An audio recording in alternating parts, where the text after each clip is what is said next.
اهلا وسهلا بحضراتكم. انا دكتور احمد مصري، استشاري جراحه المناظير والسمنه. النهارده في استاذ محمد ما شاء الله من النماذج الجميله. ممكن بقى تقول لنا تخصص قد ايه وتحكي لنا. انا كنت 186 كيلو ونص، ودلوقتي الحمد لله بفضل الله بعد سنه بالظبط او اقل كمان وزني وصل 121، يعني حوالي 66 كيلو تقريبا. يعني كان طويل ما شاء الله. 191 191.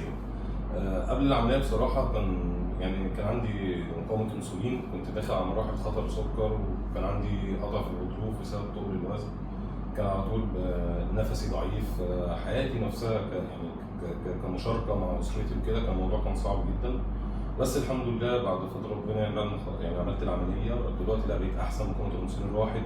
معظم الامراض اللي كانت الواحد يعني مهدد بيها الحمد لله دلوقتي اجتنبتها كتير، بقيت انام كويس، بقيت اتحرك كويس، بقيت اشارك، بقيتش اتكسف اتحرك مع اصحابي، ما بقيتش يقولوا مكان تعالى نروح. كنت الاول بخاف اروح لاني كان شكلي ملفت، كان جسمي كبير، فكنت اخاف انزل مثلا بول اتحرك كده. لا دلوقتي بقيت الحمد لله لا بقيت اتحرك واروح، بقيت اشارك الناس، بقيت انزل، يعني بقيت اتحرك، بقيت انسان خفيف. يعني كل الحاجات اللي اتحرمت فيها من قبل العمليه بصراحه دلوقتي بعمل حوالي بنسبه 80% منها. ما شاء الله ربنا يحفظك. طبعا فضل ربنا ثم حضرتك بجد، يعني احنا كنت امين جدا معانا، واللي انت حضرتك اتفقت عليه معانا احنا اللي لقيناه والحمد لله.